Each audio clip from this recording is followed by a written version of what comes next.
So I actually have been a jewelry designer and maker for over 20 years. And I closed and stopped my entire jewelry career, technically, when I opened Krysset a little bit more than 5 years ago. So I started sort of headed down that venture. I guess it was been about 6 years ago when I really sort of started planning it.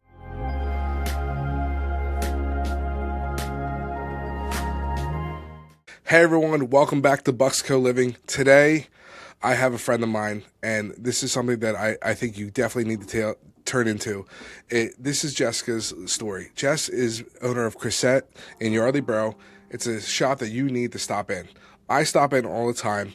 We're walking, sometimes not by choice, and Jess knows that I get dragged in there to look at local stuff, handmade stuff, small businesses, and that's what's most important to Jess because, again, local shopping, especially in Yardley Borough, is essential for our communities. Jess, thank you so much for coming on to the podcast. Thanks for having me, Anthony. I'm happy to be here. Finally. Just kidding. Finally is right. It's, Yes. I've only been hounding you about this every time I stop in. And, Yeah, pretty much.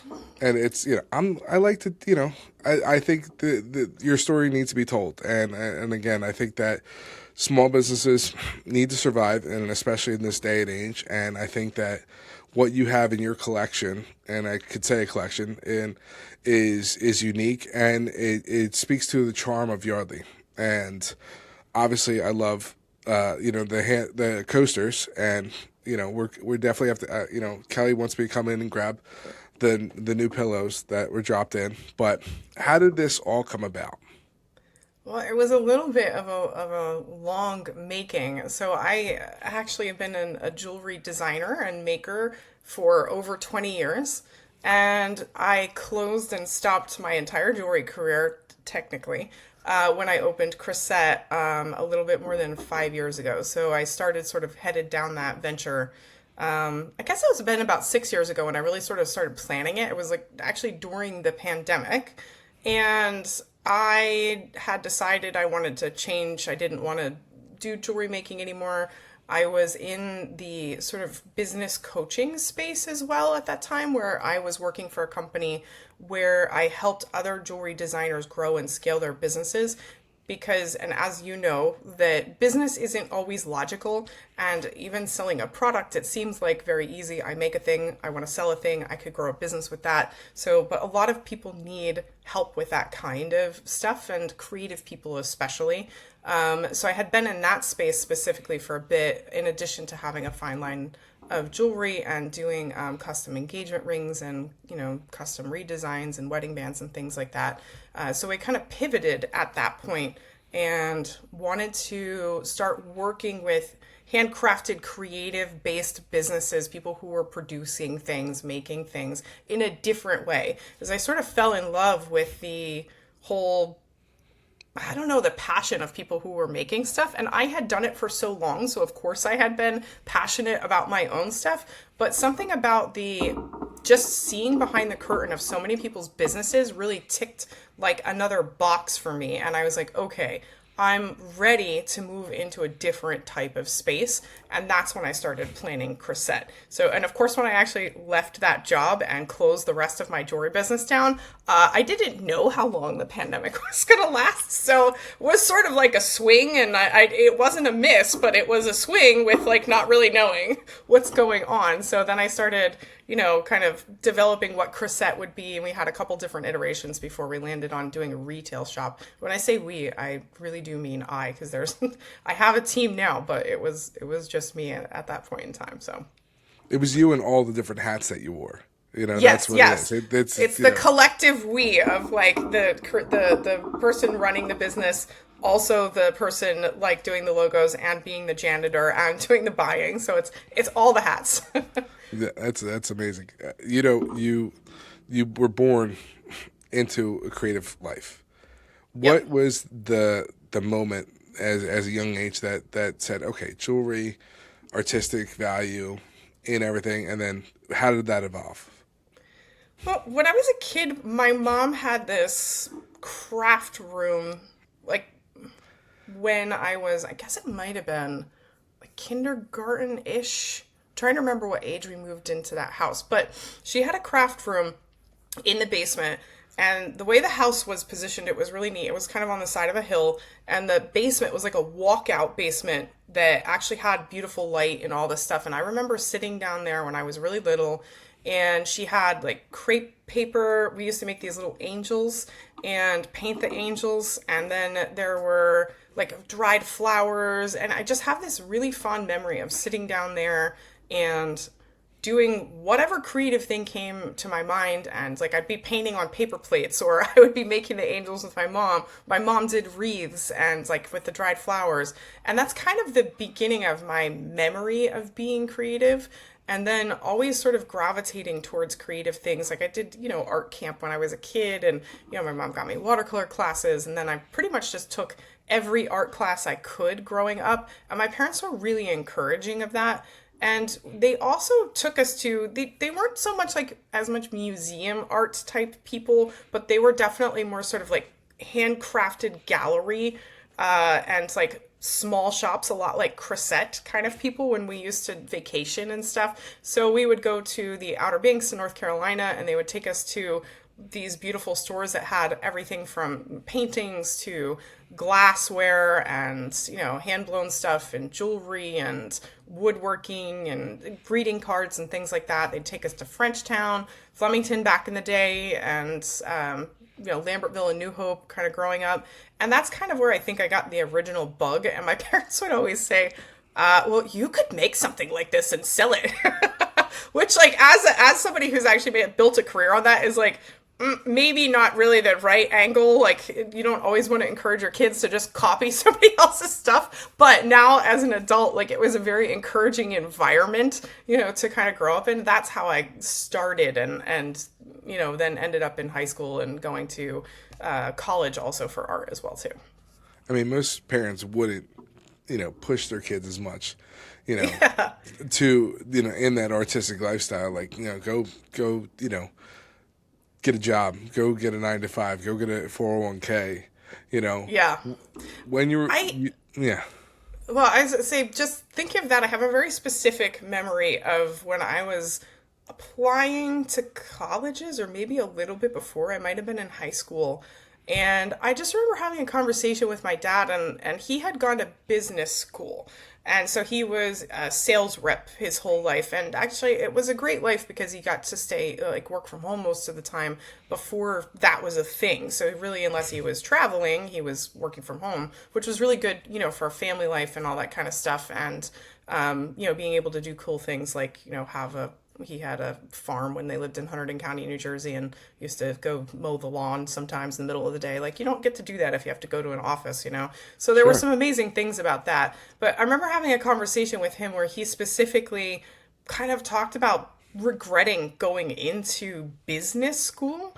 And for some reason, that coupled with the idea of, like, I was creative and whatever, just stuck in my head, and that's how I kind of ultimately decided to go to art school. I don't really know, like, now, of course, like my parents now, would they really admit that they were really worried about this decision? I don't really know. But, I guess, like, and I had already, this sounds kind of weird, but I had already actually met my husband at that time. Yeah, we've been together since we were 17. And he's creative and still to this day works in creative field. In the design, he's more in tech, but he's been a designer his entire career. Still leads a team of designers now. I think like the both of us were creative, and it was kind of at that point that there was probably no like changing our minds at that time either. Stubborn 17 and 18-year-olds. What a shocker, Yeah, exactly, right? I think it's admirable that your parents, I mean, again, I guess as parents, like, you want your kids to pursue their passion, and then you keep it inside. Like, okay, like, this might not work out, and not voice that as much. I think, I mean, some parents are a little bit more vocal than others, but I think it's admirable that the parents are like, all right, you could do this, it's fine. They'll still have the worries in the background, but they want you to pursue your passion. And again, because of the regret of sales and marketing and business, that, there's not as much creativity, Yeah. Where did the idea of Krysset come from itself? Well, I think there was a lot building up to the idea of a retail store. And prior to living in Yardley, my husband and I had been in Jersey City for a while. Like we're originally Jersey people, and we had been in Lawrenceville, which is how we originally found Yardley way back in the day, and spent some time here and really liked it. So we moved away from the area. We're in Jersey City. There is lots of like bustling new things happening in the downtown at the time that we had lived there. So I watched other people that were like around my age opening these retail shops that were super cool, and how much like they contributed to the local community. You know, they were hosting game nights and they were featuring local artists, and there were just all of these people doing these very creative things and within the retail sector. So there was a woman that opened up a bakery in one section of Jersey City that had the most amazing French pastries. But in the evenings, she would open up the shop to do, like a maker's class, or she would do pop-ups with handmade jewelry. So I was participating with that. She partnered in the space with a skincare line who they're basically were selling out of there, like as if it was their retail shop in part of it. So I saw all these kind of interesting concepts and how much that community was built around that. And when I moved back to Yardley, that was really kind of missing from the downtown at the time. So that would have been about 8.5, 9-ish years ago when we moved here. And that's how I think the original sort of spark when I was here was thinking, wow, this downtown's kind of missing this whole thing I just spent the last couple of years spending time with.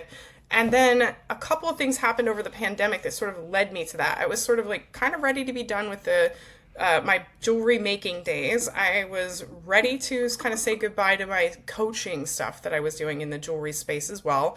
And then my brother actually gave me a cutting board that he had custom made for me in the middle of the pandemic. It was supposed to be a birthday gift, and my birthday's in October. I did not get the gift until February, so it was very unexpected. So, cold February, pandemic, like sad, you haven't seen your family, you haven't seen anything. This beautiful cutting board arrives at my house, all handmade by a local guy near where they live in Virginia.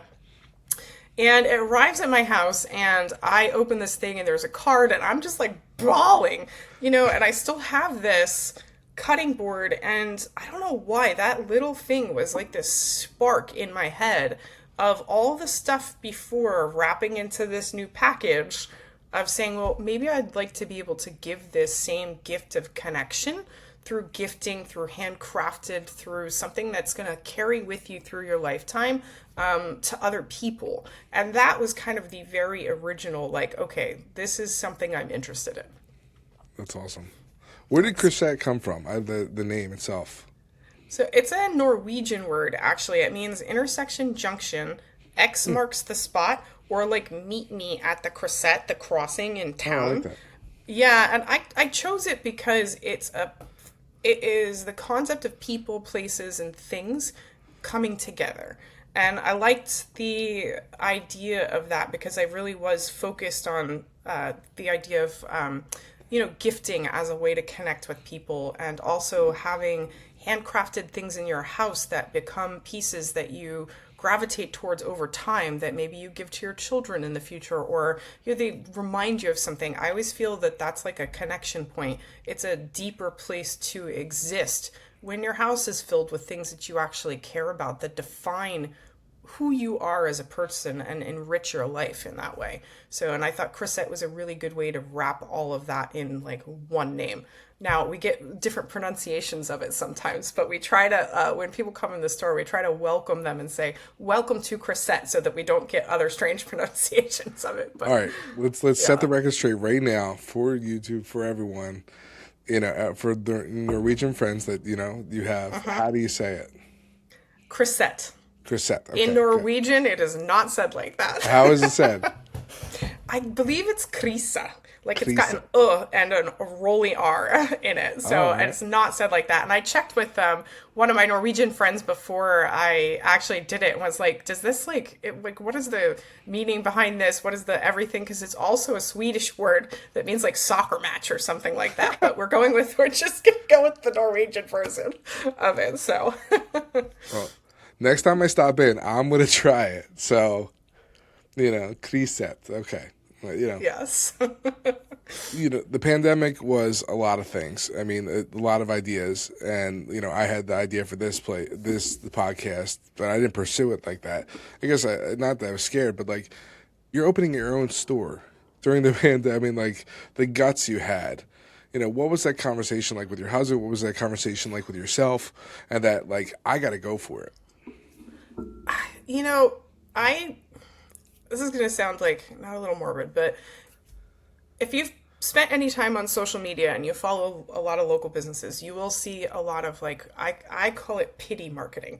It's like shop small with me and no one's been here forever and please come in my store. It's kind of like a woe is me kind of Yeah. thing. And don't get me wrong, I'm not saying this in to be mean to anybody, but when I set out to start Krysset, I was kind of seeing like a lot of that during the pandemic, which was terrible, obviously, because people were not able to keep their stores open or their, service businesses, and a lot of downtowns were suffering because of the pandemic. But I saw that and I was like, come hell or high water, that is not going to be me in 5 years. So I started out the venture thinking this is a career shift. I want to do this for another 20 years. That was my mentality when I went into it, and which is a bit audacious, I'm sure, but that was my goal, was not to just open a little store and cross my fingers and hope that everything works out. And I'm not trying to say that that's what most people do, but I was determined from the very beginning that that was not going to be what I was going to experience. So the conversation when I started out with my husband was, we were in a good place. Like it was possible for us at the time, even though I was giving up like an entire salary and another business. It was a shift that we could make. And I had a plan for how we could move forward.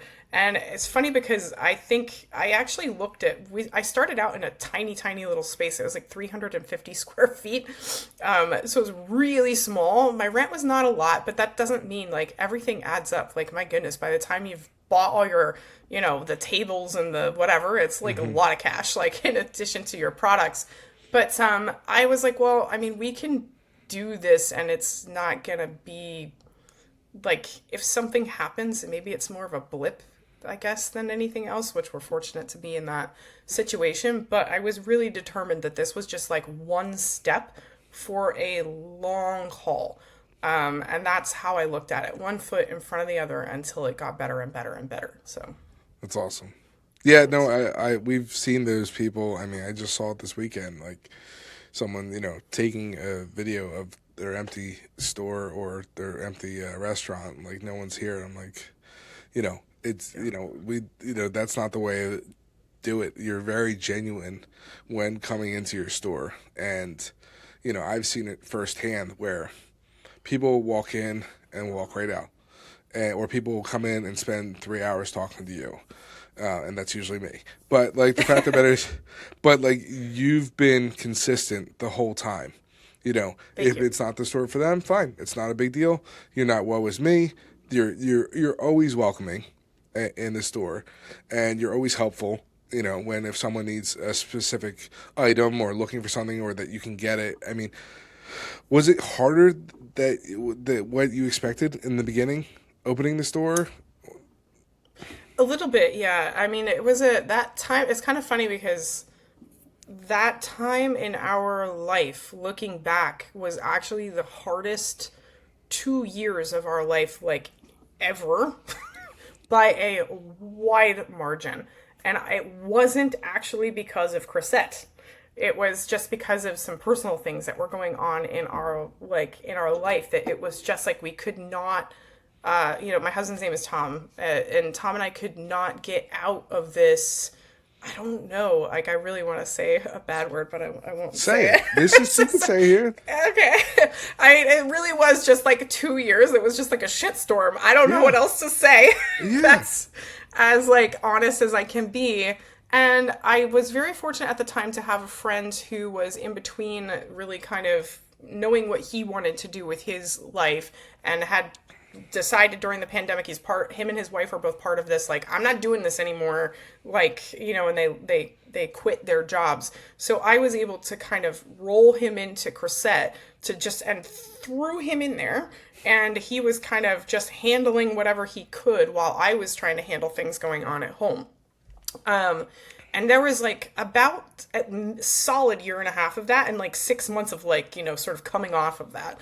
So in the very beginning of the store setting up, and it was a bit of a rough start from that perspective. The other part of it that was also, I don't think I quite anticipated, was in my like dream world, I opened the doors to my retail shop and everybody was like, "Oh my god, there's a retail store in Yardley now." Cuz at the time, I think it was just me and Commonplace Reader were really the only two like retail focused Yeah. shops in Yardley. But I think what I learned from that was that it was more of a historical knowledge base where people were drawing on the last 10 years of downtown. There really was not a lot of retail. And I'm sure there are other people in other places, both in Bucks County and around the country, where that's the case. There really wasn't a history of retail, and maybe now there are people who are trying to build that portion of their town up. And what I found is that it's not that people didn't care, is that they weren't even thinking to look. So if you couldn't get in front of them, or they didn't see your sign, or they didn't know someone who knew you were there, and it took like every ounce of effort to get people to come to the store with consistency, with enough volume to support the store. But slowly over time, despite those first 2 years being nuts, it started happening. And that was when I was able to actually move up to Main Street into the location where I am now. Yeah. I mean, Yardley is definitely different, and knowing Bucks County, there are small towns that don't have that retail space, that don't have that walkability. My background, like my father grew up, Mill Street. So in Bristol Borough, he had a store on Mill Street that unfortunately closed over time, and Mill Street itself went through its ebbs and flows, and now the same thing with Yardley and Main Street, where it's on the uptick. What made Yardley the best place to, to start, to like what separated from town wise? Well, I mean, I now 5 years in, I cannot imagine spending the amount of effort that I have in a place that I don't care about. And I'm not saying if I opened a location in New Hope or in Princeton or, one of those places that I wouldn't care about that place. Obviously, I would. But starting from the beginning, I can't imagine doing it anywhere else. I think I really wanted to see some of the same qualities of community building, of places to connect, and great retail, good quality retail in Yardley. I thought the local community deserved it, frankly. And I also thought that in the long run they would support it, that it was something that they actually did want here. And that it had just been, a couple decades out of fashion. So essentially, I kind of found out during some research about Yardley, because I got curious as to like, how come there is no retail, or not a big retail scene in Yardley? But there was a lot of, nail salons and more service-based businesses, a lot of realtors' offices at the time, things like that on Main Street. Yeah, like a lot, not just one or two. There was like five. Yeah, I was on Main Street. You knew. Yeah. I was right down the street. And what I found is that actually there had been a very rich history of retail in Yardley. It was just prior to anybody's memory. So because during the 80s and the 90s, when malls became popular, a lot of those things shut down in town, and then service-based businesses, lawyers' offices, dentists, things like that moved in. So it really was just more in recent memory that people didn't associate the town with actually having a rich history of retail. It's not that they hadn't had it in decades past, it just really hadn't been in about the last 20 or 30 years. So... Yeah. 40 years. How many years? Yeah, it's been a while. Well, I'm not that old, but like I remember being a young realtor on Main Street and, trying to get walk-ins. And that was a whole other world. But, you grabbed them. And you've also been collaborating with other locals on the Main Street. Like, Yep. How is that partnership, collaboration, friendship, all that? How has that helped, build Krysset and Yardley in Yardley Borough in itself? Well, honestly, I do not think that a downtown can survive without it. People have to be working together. And I know that sometimes it doesn't feel like as a natural fit to necessarily work with the shop across the street who may also sell similar things to you. But at the end of the day, it really is a rising tide lifts all boats situation. So if you're able to give someone else even just one reason to come back to the town where your business is, it's your responsibility, I think, to do that. So we do a lot of like team building at Krysset and a lot of training with our staff, where we're helping them to talk to people in a way that encourages people to come back to Yardley, not just for, Krysset, but to come and give them a reason to come get gelato from Pana, or to, spend an afternoon working at FZ Works, or to check out Seva Yoga. Because if their routine or their like idea of an afternoon out, or a place that maybe they want to come and meet their friend halfway, their friend lives in King of Prussia and they live on the other side of Princeton, Yardley's halfway. Like if we can give them another reason to come into town, that benefits everyone. And people want it. So it should be a natural pairing to kind of work with other businesses to give people reasons to come into town. And I've been, very fortunate in that a lot of the other business owners in town feel the same way. So we've partnered up on community events. We've partnered up on, doing fun like ladies' nights out kind of strolls. And we've done, different pop-ups and different, all different types of stuff, or just like picking a day and saying, okay, everybody's going to stay open late this night. And it's really been fabulous. So I'm hoping that we can continue to do that, in even a bigger way moving forward. Yeah. Like, I mean, it's been emotional and inspiring because I brought my in-laws down. If you remember, we got coffee at Pretty Bird, and I wanted to show them the town because they're from Jersey, and Kelly and I wanted to show you. We brought them into your shop, and obviously they spent, some things that I don't need in my house, but we got them anyway because that's what we do. But like, we wanted to show them like the town, show off the town, and definitely had lunch at Continental Tavern, had drinks at Vault, and and that thing is as well, like getting ice cream at Ice House and Yardley Ice House, and it was the perfect day. It was the perfect Yardley day, and I think that's one thing to show people as well. Like, you can do all those things. Like on Saturdays, do the farmers market, and then come into the shop, and then spend. But also, you're also supporting your neighbors, your friends, and you've been, a catalyst of supporting local artists and everything like that, and their wares. How do you pick the products that you like, that you put into your shop?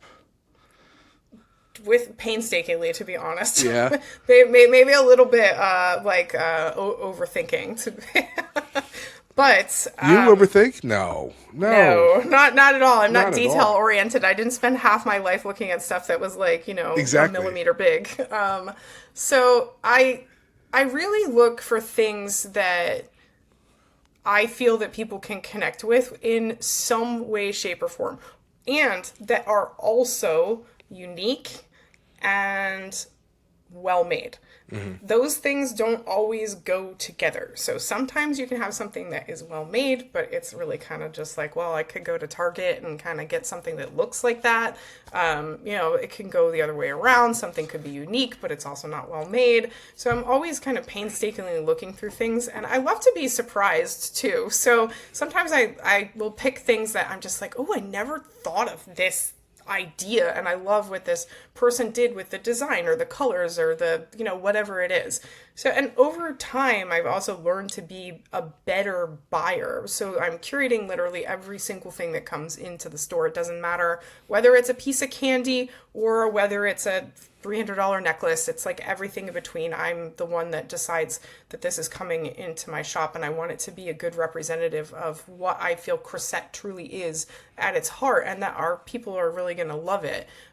So it takes a lot of time to go through things. So we occasionally have some amazing things walk through the door from local artists, like our local woodworker Tom Carroll is right in Yardley Borough, and he does all of our absolutely stunning cutting boards, charcuterie boards, and candy dispensers, and he's doing little coffee scoops for us now and stuff like that. And his work was, it walked in the door and I was like, I couldn't have dreamed up anything better. And he literally lives like 3 blocks away. And then there's certain things that I see and I fall in love with, and they're from California, and I just haven't seen anybody doing things like that. And I get really excited, to bring in people who are doing interesting things and, be able to give, an audience to those types of businesses. And I think one of my favorite things is when I find someone who's doing something really cool, and that when I kind of do the research into their business, their products, and how they're producing their work, that I actually find that they are repeating our values in their local communities. Oh, that's cool. So it's a way for this kind of, pebble in the pond type scenario to continue to ebb and flow outwards, and the ripple effect to reach other places. And we only source U.S. handcrafted and Canadian handcrafted at Krysset. We have like 1 or 2 fair trade products that I'm very specific on who I'm bringing in when we partner with them, but it's literally like 97% of the store is made in the United States, or so and I'm really proud of that. That's awesome. When you do go, like I remember seeing a shop in the Catskills that was very unique, kind of like yours, and it was just like, oh, like Jess would love this. This is something like, what is it, the criteria that you see other than like, obviously their motto, but does you feel like your body and your mind goes towards those local shops, or what is it like? Oh, so if I'm traveling, do I do that kind of stuff? Yeah. Yeah. Absolutely. I'm always like, I'm shopping in other people's store, buying things, and also like looking at for stuff for Krysset at the same time. So when we travel, it's one of my favorite things to do is to go shop local in other places. I just think it gives you such an experience of a place and an understanding of what a place is to do the downtown. What better way to get to know a place than to spend time where everybody else is hanging out and seeing what their perspective of their own community is. So I was in Arizona with a friend of mine over the winter, and we went to this very cute downtown that unfortunately I cannot remember the name of it, but we were in Sedona, Arizona, and there is a very artisan focused town that's about like an hour 15-minute drive from there, that's like up on these crazy mountains. And she wanted to go, and so we hopped in the car and went, and going through their stores and their local galleries and their restaurants in this tiny little town, like what a flavor, what an experience. And their perspective on what their town should be is so different from what, ours is here in the Northeast. And it's just such a magical way to get to understand what people are like in a different place and what their lives are like there. So it was a lot of fun going into the galleries. And of course I came home with some stuff, and I have more things in my house than I know what to do with, and not everything is on a wall yet. So, but slowly they get put up. Does your husband like come and like find stuff and it's like, all right, this is going into the store? Like, No, I mean, actually, we both have picked things other places, and I have brought them into Krysset. I've found candy other places, and it's gone the other way around too. So we were in Norway, and I was in a store and actually saw two of the vendors that I have at Krysset in a shop in Norway, and I have actually met one of them. Oh, that's so I awesome. just think it makes the world this kind of lovely, like, place that is smaller than you think it is. Like, you get these little local pops, like different pieces of connection in different places. So, but we both really enjoy that. And, we don't do a ton of like fine art at Krysset. We do have some, but not a ton of like paintings and things like that. But Tom and I really do enjoy going to a gallery when we travel and stuff like that. So we do collect, like we've been collectors for a long time, even before, I opened the store. But it is, there is definitely no shortage of things coming home in suitcases when we travel, for sure. That's awesome. You can now say that you're international woman of business. We'll get back to the podcast in just a second, but I just want to tell you about what I do. I've been a licensed realtor in Bucks County for the past 20 years. I serve Bucks County, Montgomery County, Philadelphia, New Jersey, all over the place. And I also have helped out hundreds of families buy, sell, and invest in real estate. So if that's something that you're interested in doing, don't hesitate to call me. Reach out, DM me, whatever you need to do, and let's start working together. All right, now we'll be back to the podcast. Do you see yourself ever putting something, a Krysset, as they say in Norway, a shop like that in Norway, and then like... We have some friends that really would like me to do that in Bergen specifically, but it's like opening a business, I mean, not to spoil it, but we're getting ready to open a second business. Sure. But which we can talk about whenever you're ready. Oh, but we're ready. I cannot imagine the logistics of doing that in another country, to be honest. So I'm not sure. It just, maybe in my heart of hearts, maybe it could be a dream, but I don't know if it's like that. I cannot even imagine what hoops you would have to, jump through. But it is always a lot of fun going places and just envisioning like, what would I do with this spot? So I have maybe I need to just have a podcast where the only thing we talk about is like, look at this amazing town, look at this retail space. What could you do with it? It's just a dream podcast. That's your consulting. You could just travel. That's true. Like, how like Anthony Bourdain went across for the Food Wise, and we were watching Stanley Tucci last night in Italy. But like, you could do the same thing. You could help them. Why it's local and small businesses are important to the towns. I mean, that's there you go. I mean, I'll take a small cut, but that's fine. Yeah. Now, you hinted on this, but not only is Krysset expanding, but you're also opening another place as well. Yes, correct. So in 2027, Krysset is expanding right next door into the former Yardley Jewelers space. And we are also keeping our existing location and opening Penny Duck Candy Company. That's awesome. What kind of candy is it going to be? So we're going to do everything from really amazing fine chocolates. So we're planning on having as our core chocolate vendor, Micha Chocolates from Haddonfield, New Jersey, which they actually used to be at Yardley Farmers Market for a long time, like pre-pandemic days, which is how I originally met them. So I'm really excited to have Melissa's Chocolates as like the core offering there. But we will also be having all kinds of fun, Swedish candies and like all of the good gummies that are, very in vogue right now. So this is going to be like a full candy experience from fine chocolates and truffles all the way to like penny candy, which is kind of how we ended up with the name. So that's awesome.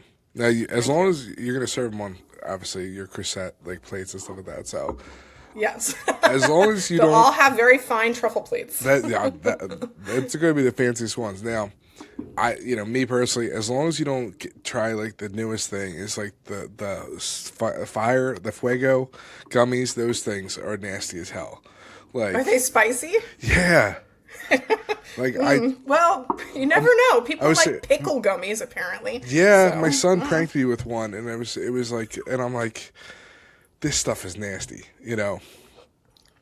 You're over there expecting something really good, like watermelon or like lime, because it was red, and I'm like, okay, cherries, and then it's like burning my mouth, and like, so that was the smooth move on his part. we just got back from Hershey, a couple weeks ago, and then so they love the chocolates, they love all that stuff. So we're Yeah. now telling them that it's going to be in our own backyard of Yardley is going to be even more time for me to spend there. I need like a little room so that Kelly could be in the bigger space, and like the Yes. boys will be in the candy space. I just need like a closet so I could just Actually, I can do one better for you, Anthony. So part of the expansion of Krysset is that we will be having a space inside the store that is specifically designated sort of like community space. Okay. So, and we'll be doing everything from like makers classes. It's going to be just a massive table, but we'll be doing makers classes, all different types of like fun experiential buying. So if we'll be doing bloom bars, things like that. But we're also going to be letting people just hang out there. Oh. So you can, if you're just kind of like waiting on everybody, there's going to be a little spot for you to sit.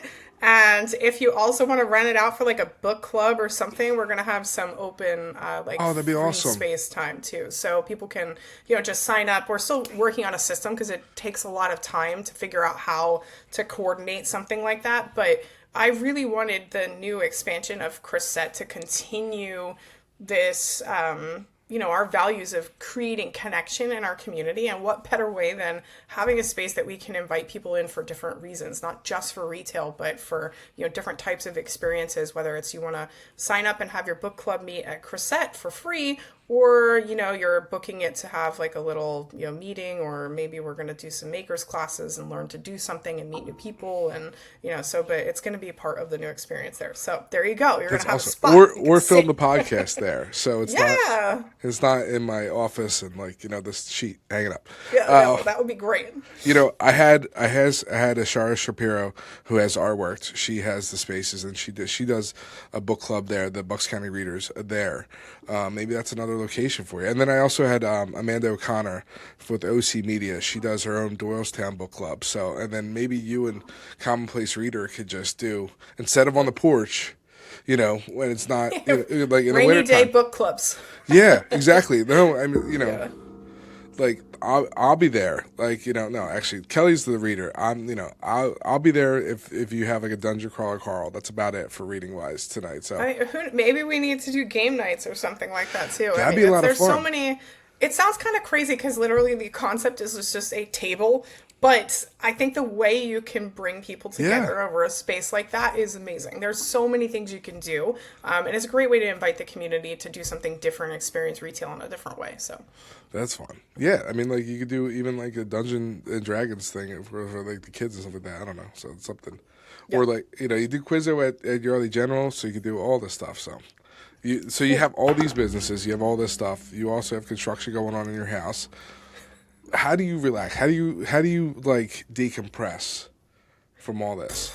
To be honest, sometimes it's a little bit hard. So, and Tom has a really busy job as well, and he works out of New York City 2 to 4 days a week-ish. So it's a lot of traveling on his end.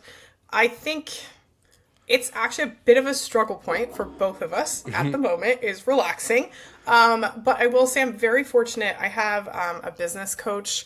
Her name is Wendy Batten, and she's actually out of Lunenburg, Nova Scotia, and it's like an online program.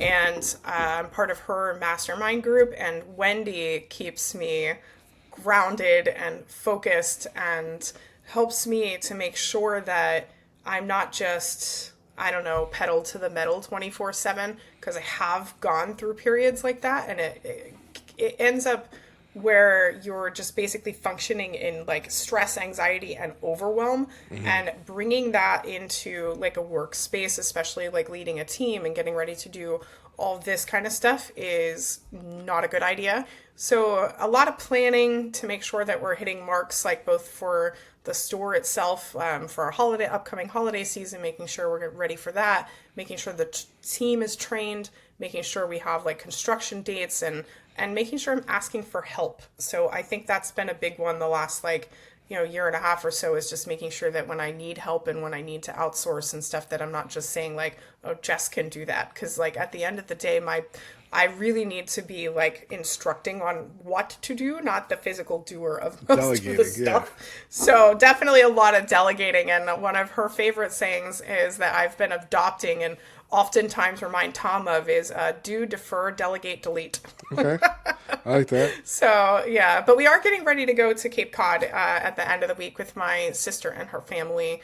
So that's just going to be like a really nice chill beach vacation, walking distance to the Bay Beach there, and just kind of hanging out And finding I local think like shops. yeah, absolutely. I actually already have my entire map, like all the different places, including like where we're gonna go check out. And I have a couple of friends that have been sending me a few places, including a couple candy shops apparently that we need to go look at. So just taking time for that kind of stuff is really important. And I think the more that I've been trying to work on not getting like, obviously I'm very passionate about what I do and I love what I do. But it can be very consuming because it lives 24/7, 365 in my brain. It does not, like, I wake up just thinking like, oh, you know what I could do today for Krysset? Like, that's the first thing I'm thinking of, like 90% of the time.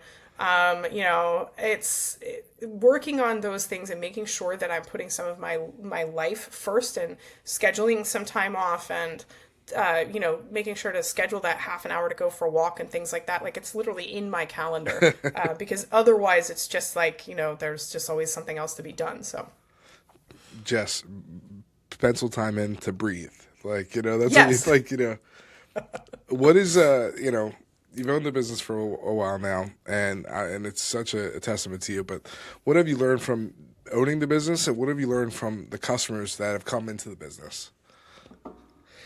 Well, from owning the business, I think I've learned a lot about myself more than I really anticipated, I think.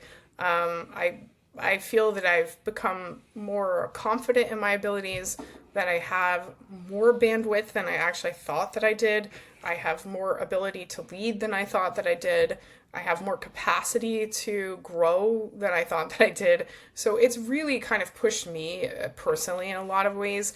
And it's also taught me how to be part of a community in a way that I really didn't expect. I think it's what I set out to do, but how things actually translate sometimes is just different than what you originally perceive. So, and it's been a lovely journey in that aspect. And it's also taught me to, like, I don't want to say like, there's like a saying in tech that's kind of like, move fast, break shit. But it's not quite that. It's more just the willingness to try something. Yeah. Not be super judgy with yourself, whether it works or doesn't work, because not everything is really truly a reflection of you personally. It's really a reflection of like, well, did your community, like, was it the right timing? Was it the right product? Was it the right event? Was it the right partnership? Like, all of those things contribute to whether something actually works. It doesn't mean you're personally a failure. It just means that maybe you didn't quite hit the mark that time. So then you just pick yourself up, make some adjustments, and start, a different thing. Don't be super, you don't have to cling to things so long. And that's something I think I don't know, being a jeweler is like, you're very, very like detail oriented, and especially you're working with things that people really care about, engagement rings, also things that are very expensive. Yeah. So you have to be careful with that. So I think my mentality was very much like in the perfection space when I opened Krysset. And as I have moved forward, I am not as worried about things being perfect as I am like just kind of trying things out and giving it a good, not just good effort, an excellent effort, but being okay if it's not totally perfect and being okay if we just kind of need to pivot away from something that we were trying. So that was for me. And then for the customers, I just am blown away by how supportive so many people are. Yeah. I can't say enough for our customers here that have come back again and again and again and like bring their family. And they do, like when you were talking about that you brought your in-laws into town and you wanted to do a Yardley day with them and show them the town. We have people that do that all the time with their out-of-town guests, with their parents visiting, like people stopping in for the afternoon, and we become kind of part of the tour. And I was very humbled by that people are so enthused by what we're doing and what Yardley has to offer that they, will make it a point to literally bring people. And I've met so many incredible people along the way that it's nearly immeasurable. And I feel like we're only kind of just getting started. That's awesome. You said that you're relaxing, you remind yourself. We're gonna do a little bit more of a rapid fire round, but like you like to do a little bit of walking. What's your favorite place to walk? Oh, the canal, for sure. Canal. Like, it has to be if you live here. If I want a little bit more of a challenge, I really do like Baldpate Mountain over in Mercer County, right across the river. It is just on it's adjacent to the Washington Crossing State Park. So if I'm walking locally, definitely canal. And if I want like a little bit more elevation, I will head over to Baldpate Mountain. You mentioned the canal. Do you walk with a coffee? Do you walk with a tea? What's up? What are you drinking? I am usually either walking with like just sneakers and silence, or occasionally I will take my headphones and listen to some music or something. I try to or a podcast. Yeah. Well, actually, no. I try not to on a walk. I know that sounds. I listen to a ton of podcasts. But I usually do it when I'm kind of like cooking or cleaning. Okay. I tend to like it when I'm sort of like getting ready in the morning. That tends to be sort of my podcast time. When I am out on a walk, I usually try to go music or silence, because I think it's a time where my brain actually kind of can decompress a little bit. Nice. So I'm trying not to take in a ton of new information at that time. All right. What's your favorite season in Bucks County? Now, not for selling wise. Not, I know, hard-hitting questions here. God, that is a really hard question, actually, because I like the change of the season. So I'm always kind of looking forward to like the next, season. So I went walking this morning and it was 82 and sunny and breezy on the canal and gorgeous. So like, of course I loved that. If you forced me to pick, I would pick fall, but yes. Mm-hmm. Of course. Yeah. Yeah, I know maybe that's like quintessential, like I think your best stuff is, my wife will say is your fall, your lineup when thanks. you guys get the coolest stuff, and she makes me smell everything during that time, your newest stuff, and when you're not at Krysset, when you're not, where are you eating in Bucks County right now? Oh, so outside of Yardley? Well, you can do Yardley too. I mean, listen, we got Yardley Restaurant Week coming up, All right, so charcoal, honestly, if you haven't been lately, like, go. My goodness, it doesn't matter what meal you go for. It's so good. So we like charcoal. That's one of our favorites in town. I mean, we're frequents at most of the restaurants in town, but if I'm leaving Yardley, I really love the Black Bass up in Lumberville. Yeah. It's one of my favorite spots, like maybe anywhere. Really? I just love the way that they're situated on the river there. Yeah. You can go for a cocktail and something at lunch if you want to go a little bit lighter, but the view from that spot is just awesome. And I love the bridge that is like the pedestrian bridge that's right next to that. And I think that keeps us coming back a lot. So that's a favorite. And we've celebrated a lot of birthdays and anniversaries and stuff like that. But it's also just a good, spot to go in. Plus, they've got a really good, like, in the wintertime, they have, like, the cozy old bar. So you get summertime, views of the river and, like, lovely when the weather's lovely. And then if you want cozy, they've got that, too. So it's both. Nice. So you said Black Bass. What is one hidden gem you've seen in Bucks County that doesn't get its flowers enough? Ooh. You don't have to say Yardley. It's fine. We love Yardley Borough. We know that, but... I know. Now I'm just trying to think.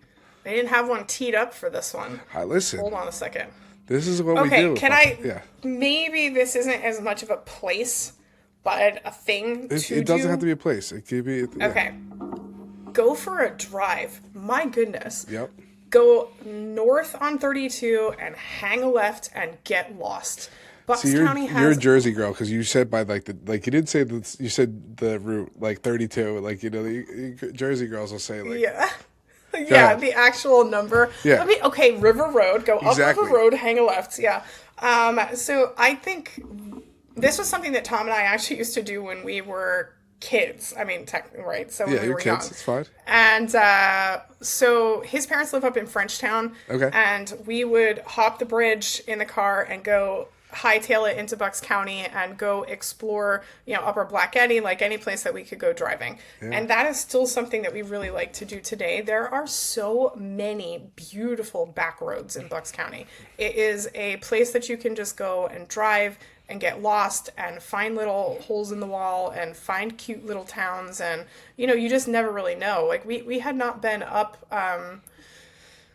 north of Lumberville on 32 for a while. And there last summer we found a place that used to, I can't remember the name of the town, but it's on the river.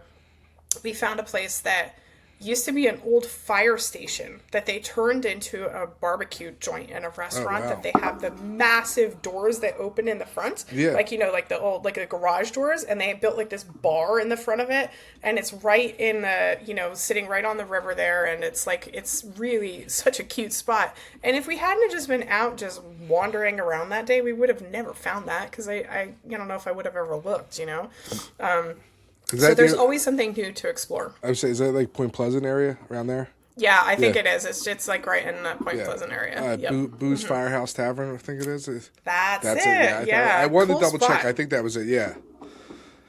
That was one of them. I've seen that. I've seen, we definitely got to try that. So that's a lot of fun. I think getting out, like, it's kind of like we were talking about people changing their routine to actually spend time in town was something. But you, like, if you're introspective about how you're spending your own time, maybe it's been a while since you've gotten out and explored the county that you live in, and it's a good excuse. There's always something lovely around another turn, there's always another charming, farmhouse. There's always a covered bridge, a covered bridge, or there's a park you've never been to, or, a restaurant you've never been to, or maybe a new experience. Like maybe you want to try some kayaking, there's a lot here. So that's awesome. All right. Last hot seat question for you. And I know that I'm going to get a lot of crap for this. What's your favorite Yardley Borough event? So, I know it's tough. How do you pick? That's it. Okay, I think I do. I love Canaloween. I just think it is the most charming It thing. is a lot of fun. It is, and it is just, I've never seen... I love that we've trademarked the name. Yeah. I love everything about it. Like, it is just a really fun event. I mean, we have a lot of good events in Yardley, like Harvest Day, and there's lots of different community events throughout the year. And Music Off Main, I think, is like a bit of an anomaly. I don't know that. I mean, how many towns have 16 weeks of free music in the summer? I mean, that is just like unheard of.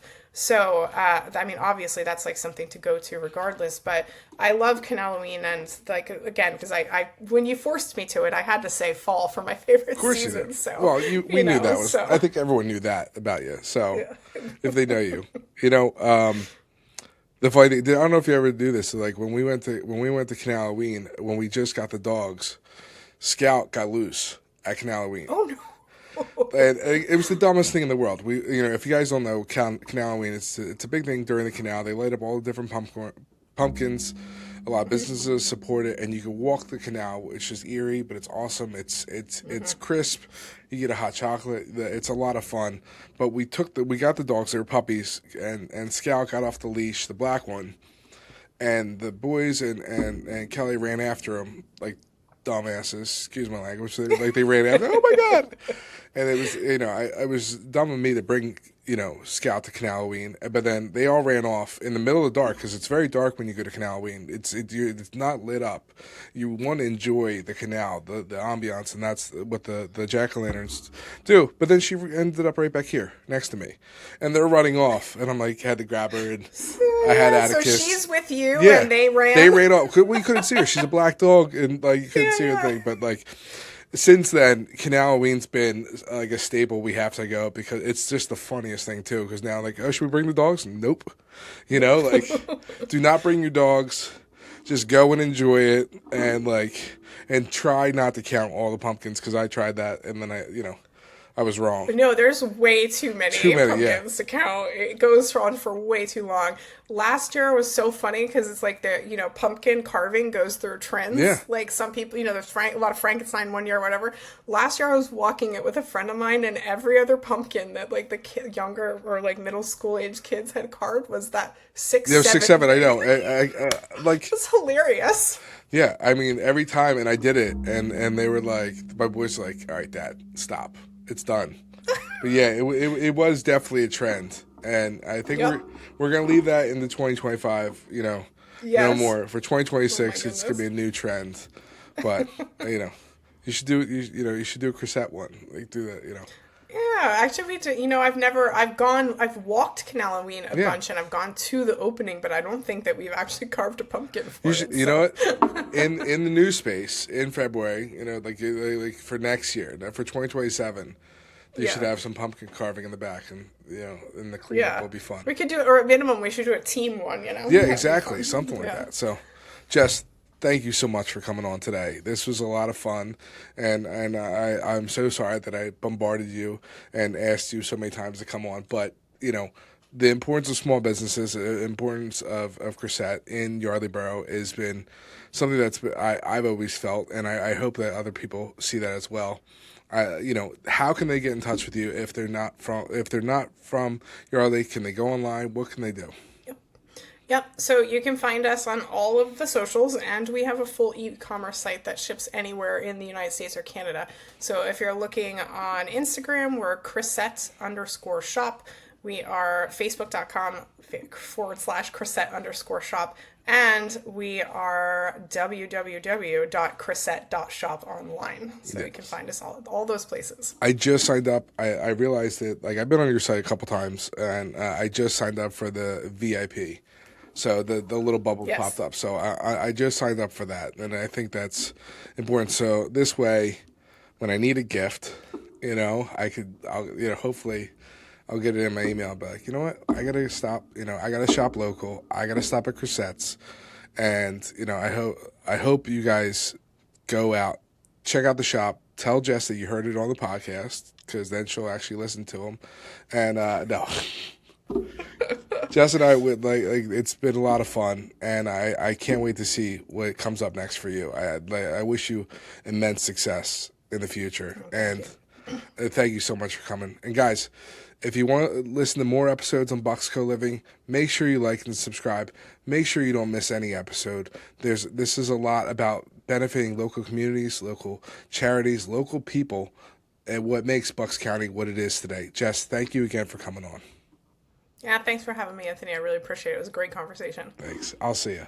Thanks for joining the podcast today. If you want to hear more, click the link below and check out our other episodes. If you're looking to be on the podcast, feel free to reach out to me, DM me, whatever you need to do. I'd love to hear your voice. I'd love to share your stories. Have a good one.